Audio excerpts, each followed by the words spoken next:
അതുകൊണ്ട് പിന്നീട് അതിനെക്കുറിച്ച് റീതിങ്ക് ചെയ്യാനോ നിങ്ങൾ ചെയ്ത തെറ്റിനെക്കുറിച്ച് ആലോചിക്കാനോ ഒന്നും സമയം കിട്ടില്ല.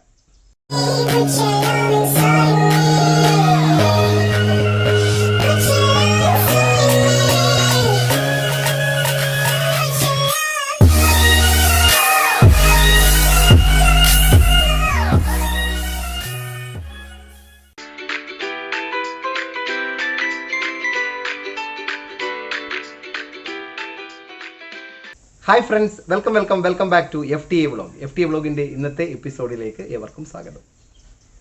+2 പരീക്ഷ, തിയറി പരീക്ഷ കഴിഞ്ഞു. എല്ലാവരും ഇനി പ്രാക്ടിക്കൽ പരീക്ഷയിലെ തയ്യാറെടുപ്പിലേക്കാണ് എന്നെനിക്കറിയാം. അപ്പോൾ പ്രാക്ടിക്കൽ പരീക്ഷയുമായി ബന്ധപ്പെട്ട് കെമിസ്ട്രിയിൽ ആദ്യം നിങ്ങൾ പരീക്ഷാ ഹാളിലേക്ക് കയറി കഴിഞ്ഞാൽ തന്നെ ആദ്യം ചെയ്യേണ്ടത് വോളിയോമെട്രിക് അനാലിസിസിൻ്റെ പ്രിൻസിപ്പിൾ ആൻഡ് പ്രൊസീജിയർ ആദ്യത്തെ 5 മിനിറ്റിൽ വരുന്ന എക്സ്റ്റേണൽ എക്സാമിനറിന് എഴുതി കൊടുക്കുക എന്നുള്ളതാണ്. അതിന് നിങ്ങൾക്ക് കിട്ടുന്ന സമയം വെറും 5 മിനിറ്റാണ്. ആ 5 മിനിറ്റ് കൊണ്ട് തന്നെ നിങ്ങൾ ഒരു അഡീഷണൽ ഷീറ്റിൽ തന്നിരിക്കുന്ന ചോദ്യത്തിന് അനുസൃതമായി കൊണ്ടുള്ള പ്രിൻസിപ്പളും അതുപോലെ പ്രൊസീജിയറും എഴുതി കൊടുക്കണം. അത് എഴുതി കഴിഞ്ഞ ഉടനെ തന്നെ എക്സ്റ്റേണൽ എക്സാമിനർ അത് വാങ്ങി അവരുടെ കയ്യിൽ വെക്കുന്നതാണ്. അതുകൊണ്ട് പിന്നീട് അതിനെക്കുറിച്ച് റീതിങ്ക് ചെയ്യാനോ നിങ്ങൾ ചെയ്ത തെറ്റിനെക്കുറിച്ച് ആലോചിക്കാനോ ഒന്നും സമയം കിട്ടില്ല. അപ്പോൾ അതുകൊണ്ട് അത് തെറ്റാതെ എങ്ങനെ പരീക്ഷയ്ക്ക് എഴുതാം എന്നുള്ളതിനെ കുറിച്ചിട്ടുള്ള ഒരു ചെറിയൊരു വീഡിയോ ആണ് ഇന്ന് ഞാൻ ചെയ്യുന്നത്. അപ്പോൾ എല്ലാവരും ഒന്ന് വീഡിയോ ഫുള്ളായിട്ട് കാണുക. ഇക്വേഷനൊക്കെ എഴുതാൻ വേണ്ടിയിട്ട് പെന്നും പെൻസിലും ഒക്കെ എടുത്തുകൊണ്ട് ഒന്ന് ഇരുന്ന് ഞാൻ പറയുന്ന പോലെ ഒന്ന് ചെയ്തു നോക്കൂ. നിങ്ങൾക്ക് ഷുവറായിട്ടും പ്രിൻസിപ്പിൾ എഴുതേണ്ടതിൻ്റെ മാർക്ക് ഈ ഒരു വീഡിയോ കണ്ടു കഴിഞ്ഞാൽ കിട്ടും എന്ന് ഞാൻ ഉറപ്പ് നൽകുകയാണ്.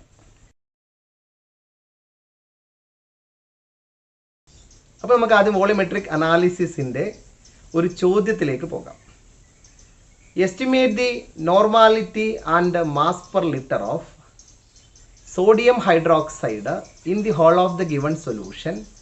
You are provided with a standard solution of HCl, that is hydrochloric acid, containing 3.6 gram per liter. അപ്പോൾ ഈ ഒരു ചോദ്യം നിങ്ങൾ വായിച്ചു കഴിഞ്ഞാൽ നിങ്ങൾക്ക് മനസ്സിലാവും എസ്റ്റിമേറ്റ് ചെയ്യേണ്ടത് normality and mass per litre of sodium hydroxide ആണ്. അപ്പോൾ NaOH ആണ് ഇവിടെയുള്ള ബേസ് എന്ന് നിങ്ങൾക്ക് മനസ്സിലായി ചോദ്യം കാണുന്നവർക്ക്. U are provide with standard solution of HCl അഥവാ hydrochloric acid containing 3.6 gram per liter എന്ന് പറയുമ്പോൾ ഹൈഡ്രോക്ലോറിക് ആസിഡ് ആണ് ഇവിടുത്തെ രണ്ടാമത്തെ റിയേജൻറ്റ്. അതായത് ഇവിടുത്തെ ഉപയോഗിക്കുന്ന നമ്മൾ തന്നിരിക്കുന്ന സ്റ്റാൻഡേർഡ് ആയിട്ടുള്ള സൊല്യൂഷൻ ഹൈഡ്രോക്ലോറിക് ആസിഡ് ആണ് എന്ന് മനസ്സിലായി. അപ്പോൾ നിങ്ങൾ ഈ ചോദ്യം കണ്ടു കഴിഞ്ഞ ഉടനെ അഡീഷണൽ ഷീറ്റിൻ്റെ മുകളിൽ നിങ്ങൾ എഴുതേണ്ടത് NaOH വേഴ്സസ് HCl എന്നുള്ളതാണ്. അപ്പോൾ ഞാൻ അതിലേക്ക് വരുന്നതിന് മുമ്പായിട്ട് നിങ്ങളിവിടെ NaOH എന്ന് പറയുന്ന സോഡിയം ഹൈഡ്രോക്സൈഡിനെ കണ്ടു. അതുപോലെ പല ചോദ്യങ്ങളും പലതും മാറി മാറി വരാമല്ലോ. പൊട്ടാസ്യം ഹൈഡ്രോക്സൈഡ് വരാം, സോഡിയം കാർബണേറ്റ് വരാം, പൊട്ടാസ്യം കാർബണേറ്റ് വരാം. അതുപോലെ രണ്ടാമത്തെ ഭാഗം HCl ആണ് നമ്മൾ ഈ ചോദ്യത്തിൽ കണ്ടത്. അത് HNO3 വരാം, H2SO4 വരാം, അതുപോലെ H2C2O4, 2H2 എന്ന് പറയുന്ന ഓക്സാലിക് ആസിഡ് വരാം. അങ്ങനെ പലതരത്തിലുള്ള ആസിഡുകൾ വരാം. അപ്പം ഞാൻ ആദ്യമായിട്ട് നിങ്ങൾക്ക് പറഞ്ഞു തരുന്നത് ഏതൊക്കെയാണ് ആസിഡുകൾ, ഏതൊക്കെയാണ് ബേസുകൾ എന്നുള്ളതാണ്. അത് ആദ്യം അറിവിലേക്ക് നമ്മൾ മനസ്സിലാക്കി വെച്ച് കഴിഞ്ഞാൽ മാത്രമേ നമുക്ക് ഇക്വേഷൻസ് എഴുതാൻ പറ്റൂ. അപ്പോൾ നമ്മൾ ആസിഡിനെ സ്ട്രോങ് ആസിഡ് എന്നും സ്ട്രോങ് ബേസ് എന്നും നമ്മൾ രണ്ടായിട്ട് ഡിവൈഡ് ചെയ്യാൻ പോവാണ്. അപ്പോൾ സ്ട്രോങ് ആസിഡുകൾ ഇവയൊക്കെയാണ്. HCl എന്ന് പറയുന്ന ഹൈഡ്രോക്ലോറിക് ആസിഡ്, HNO3 എന്ന് പറയുന്ന നൈട്രിക് ആസിഡ്, H2SO4 എന്ന് പറയുന്ന സൾഫ്യൂറിക് ആസിഡ്. ഓക്കെ, ഇതിനകത്ത് HClനകത്തുള്ള Clൻ്റെ വാലൻസി -1 ആണ് എന്ന് ഓർത്ത് വെക്കുക. HNO3യിൽ NO3യുടെ വാലൻസി -1 ആണ് എന്ന് ഓർത്ത് വെക്കുക. H2SO4ൽ SO4 എന്ന് പറയുന്ന സൾഫേറ്റിൻ്റെ വാലൻസി -2 ആണ് എന്നും കൂടി നിങ്ങൾ ഒന്ന് ഓർത്ത് വെക്കുക. അത് നമുക്ക് ഇക്വേഷൻ എഴുതാൻ ആവശ്യമുള്ളത് കൊണ്ടാണ് ആദ്യമേ അത് പറഞ്ഞു തരുന്നത്. Cl വരുമ്പോൾ അതിന് -1 ആണ് വാലൻസ്, ഓക്സിഡേഷൻ സ്റ്റേറ്റ്. അതുപോലെ HNO3 വരുമ്പോൾ NO3 -1, NO3 പാർട്ടിന് -1 ആണ് വാലൻസ്. അതുപോലെ H2SO4 എന്ന് പറയുമ്പോൾ SO4ന് -2 ആണ് വാലൻസ്. നിങ്ങളിത് കണ്ട് ശ്രദ്ധിച്ചാൽ തന്നെ മനസ്സിലാവും. Clന് -1 ആയതുകൊണ്ടാണ് +1 ഉള്ള H വന്നത്, HCl.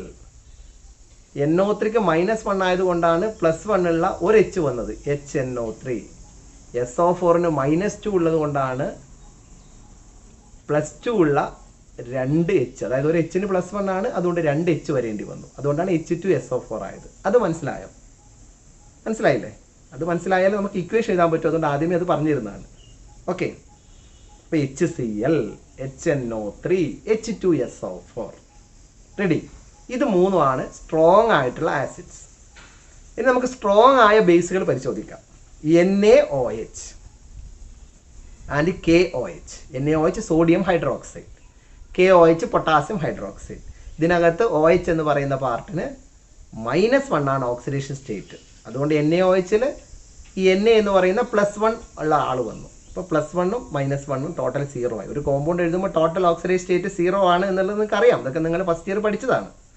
ഓക്കെ, അപ്പോൾ NaOH, KOH, കെയും +1 ആണ്, OH -1 ആണ്, KOH.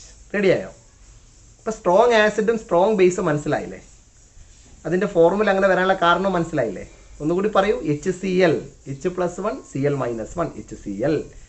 HNO3, H+1, NO3 -1, HNO3. H2SO4, ആദ്യം SO4 -2, അപ്പം +2 വേണം. അപ്പോൾ +1 ഉള്ള 2 ആൾ വേണം. അതുകൊണ്ട് +1 ഉള്ള H 2 എണ്ണം, അതാണ് H2SO4. റെഡി. NaOHലേക്ക് പോകാം. OH -1, അപ്പോൾ +1 വരണം, അതാണ് NaOH. KOH, OH -1, അപ്പോൾ +1 ഉള്ള KOH. റെഡി. ഇത് ഇക്വേഷൻ എഴുതാൻ ഫോർമുല ഒന്നും എഴുതാൻ അറിയാത്ത ഒരു കുട്ടിയാണ് ഈ വീഡിയോ കാണുന്നെങ്കിൽ പോലും ഇത് എളുപ്പമായി മനസ്സിലാക്കി വിചാരിക്കുകയാണ്. ഇത്രയേ ഉള്ളൂ. നിങ്ങളൊന്ന് എഴുതി പഠിക്കും, ഒന്ന് എഴുതി വെക്കും ഈ ഫോർമുല എന്താണെന്നുള്ളത്. റെഡി. ഓക്കെ, ഇനി നമുക്ക് വീക്ക് ബേസിലേക്ക് പോകാം. Na2CO3 കണ്ടില്ലേ? Na2CO3. അപ്പോൾ CO3യുടെ ബാലൻസ് -2 ആണ്. അതുകൊണ്ടാണ് Na 2 എണ്ണം വന്നത്, +1 ഉള്ള Na 2 എണ്ണം വന്നത്. Na2CO3 sodium carbonate. അടുത്തത് പൊട്ടാസ്യം കാർബണേറ്റ്, K2CO3. CO3 -2 ആണ് ബാലൻസ്. അപ്പോൾ +2 ഉള്ള ആൾ വരണം. അപ്പോൾ +1 ഉള്ള 2 ആള്, K2, K +1 ആണ്, K2CO3. ഓക്കെ, അപ്പോൾ Na2CO3 sodium carbonate, K2CO3 potassium carbonate. തെറ്റിക്കൂലല്ലോ എഴുതുമ്പോൾ. സോഡിയം കാർബണേറ്റും പൊട്ടാസ്യം കാർബണേറ്റും വീക്ക് ആയിട്ടുള്ള ബേസ് ആണ്. റെഡി. യെസ്. ഇനി നമ്മൾ പറയുന്നത് വീക്ക് ആയിട്ടുള്ള ഒരേ ഒരു ആസിഡാണ് ഓക്സാലിക് ആസിഡ്. നമ്മൾ സാധാരണ ഉപയോഗിക്കുന്നത് ഹൈഡ്രേറ്റഡ് ഓക്സാലിക് ആസിഡ് ആണ്. H2C2O4 2H2O. അപ്പോൾ H2C2O4 2H2O എന്നുള്ളതാണ് ഹൈഡ്രേറ്റഡ് ഓക്സാലിക് ആസിഡിൻ്റെ ഫോർമുല. അതിൽ ആ 2H2 എന്ന് പറയുന്നത് അതിൻ്റെ കൂടെ നിൽക്കുന്ന വാട്ടർ ഓഫ് ഹൈഡ്രേഷൻ ആണ്. നമ്മളത് ഒഴിവാക്കി കഴിഞ്ഞാൽ H2C2O4. അതിനകത്ത് ആ C2O4 പാർട്ട് എടുക്കും, ഓക്സലേറ്റ് പാർട്ട്, അതിൻ്റെ ബാലൻസ് -2 ആണ്. അതുകൊണ്ടാണ് H 2 എണ്ണം വന്നത്, H2C2O4. You get me? Clear അല്ലേ? അപ്പോൾ ഏതൊക്കെയാണ് strong acids? HCl, HNO3, H2SO4. ഏതൊക്കെയാണ് സ്ട്രോങ് ബേസസ്? NaOH, KOH. ഏതൊക്കെയാണ് weak acid? Oxalic acid, H2C2O4 2H2O. ഏതാണ് weak base? Na2CO3 sodium carbonate and K2CO3 potassium carbonate. Ready. ഈ പറയുന്ന strong acid, strong base, week acid, weak base, ഇത് വെച്ചുകൊണ്ടുള്ള 3 കോമ്പിനേഷനാണ് നമ്മൾ volumetric അനാലിസിസിൽ ചോദ്യമായിട്ട് നിങ്ങൾക്ക് തരുന്നത്. അതിൽ വീക്ക് ആസിഡ്, വീക്ക് ബേസ് കോമ്പിനേഷൻ്റെ ടൈട്രേഷൻ സാധ്യമല്ല. അപ്പോൾ അവശേഷിക്കുന്ന 3 സാധ്യതകൾ എന്തൊക്കെയാണ്? ഒന്നാമത്തതാണ് സ്ട്രോങ് ആസിഡ്, സ്ട്രോങ് ബേസ് സാധ്യത. രണ്ടാമത്തത് സ്ട്രോങ് ആസിഡ്, വീക്ക് ബേസ് സാധ്യത. മൂന്നാമത്തത് വീക്ക് ആസിഡ്, സ്ട്രോങ് ബേസ് സാധ്യത. വീക്ക് ആസിഡ്, വീക്ക് ബേസ് വരില്ല. അപ്പോൾ ഈ 3 സാധ്യതകളാണ് strong acid, strong base combination, പിന്നെ strong acid, weak base combination, പിന്നെ weak acid, strong base combination. Okay, അതായത് ടൈട്രേഷൻ. അപ്പോൾ നമ്മൾ 3 തരത്തിലുള്ള ടൈട്രേഷനാണ് നമുക്ക് ചോദ്യമായിട്ട് വരിക. അപ്പോൾ ഒന്നാമത്തെ ടൈപ്പ് ചോദ്യം എന്ന് പറയുന്നത് സ്ട്രോങ് ആസിഡിൽ ഒരാളെ തരിക, സ്ട്രോങ് ബേസിൽ ഒരാളെ തരിക. അതാണ് ഞാൻ ആദ്യം പറഞ്ഞ ചോദ്യം. അതിൽ തന്ന ആസിഡ് എന്തായിരുന്നു? ഓർക്കുന്നുണ്ടോ? Hydrochloric acid. അത് സ്ട്രോങ് ആസിഡാണ്. അതിൽ തരുന്ന ബേസ് എന്തായിരുന്നു? Sodium hydroxide. അത് ഒരു സ്ട്രോങ് ബേസ് ആണ്. അപ്പോൾ strong base, strong acid combination ആണ് നമ്മൾ എഴുതാൻ പോകുന്നത്. അപ്പോൾ ഇക്വേഷൻ എഴുതുമ്പോൾ ആദ്യം ബേസ് പാർട്ടും പിന്നെ ആസിഡ് പാർട്ടും എന്ന രീതിയിലാണ് എഴുതുന്നത്. അപ്പോൾ നമുക്ക് ആദ്യത്തെ കോമ്പിനേഷൻ എന്ന് പറയുന്നത് strong base strong acid combination titration. ഒന്നാമത് നിങ്ങൾക്ക് പഠിപ്പിച്ചു തരിക strong base strong acid titration. രണ്ടാമതായിട്ട് നിങ്ങൾക്ക് ഞാൻ പഠിപ്പിച്ചു തരിക weak base strong acid titration. മൂന്നാമതായി നിങ്ങൾക്ക് പഠിപ്പിച്ചു തരിക week acid strong base titration. നമുക്ക് 1 by 1 ആയിട്ട് ഇത് നോക്കാം. അപ്പോൾ ആദ്യം വരുന്ന സ്ട്രോങ് ബേസ് സ്ട്രോങ് ആസിഡിൻ്റെ ടൈട്രേഷനിൽ സാധ്യമായ ചോദ്യങ്ങൾ എന്തൊക്കെയാണെന്ന് നമുക്ക് നോക്കാം. ഓക്കെ, ഞാൻ ഈ ബോർഡിൽ നിങ്ങൾക്ക് കാണിച്ചു തരാം. അപ്പോൾ ഞാൻ ആദ്യം പറഞ്ഞു തരാൻ പോകുന്നത് സ്ട്രോങ് ബേസ് സ്ട്രോങ് ആസിഡ് ആയിട്ടുള്ള കോമ്പിനേഷൻസ് എന്തൊക്കെയെന്നുള്ളതാണ്. നോക്കാം. അപ്പോൾ strong base versus strong acid combination, അതാണ് ആദ്യം പറഞ്ഞു തരാൻ പോകുന്നത്. റെഡി? യെസ്. അപ്പോൾ അതിൽ സ്ട്രോങ് ആയിട്ടുള്ളൊരു ബേസ് ആണ് NaOH. ഓക്കെ, ഇത് ഹൈഡ്രോക്ലോറിക് ആസിഡിനെതിരെ ടൈട്രേറ്റ് ചെയ്യുന്നു. ഹൈഡ്രോക്ലോറിക് ആസിഡ് സ്ട്രോങ് ആയ ആസിഡിനെതിരെ ടൈട്രേറ്റ് ചെയ്യുന്നു. അപ്പോൾ എങ്ങനെയാണ് ആ ചോദ്യത്തിൻ്റെ ഇക്വേഷൻ പ്രിൻസിപ്പിൾ എന്ന് പറഞ്ഞിട്ട് നമ്മൾ എഴുതുക? അതാണ് ഇന്നത്തെ എപ്പിസോഡിൽ പറയുന്നത്. അത് മാത്രം. അപ്പോൾ നിങ്ങൾ ചെയ്യേണ്ട ഒരു ഐഡിയ ഞാൻ പറഞ്ഞു തരികയാണ്. ഈ ബേസിൻ്റെ ആദ്യത്തെ പാർട്ടും ആസിഡിൻ്റെ രണ്ടാമത്തെ പാർട്ടുമാണ് കമ്പൈൻ ചെയ്യേണ്ടത്.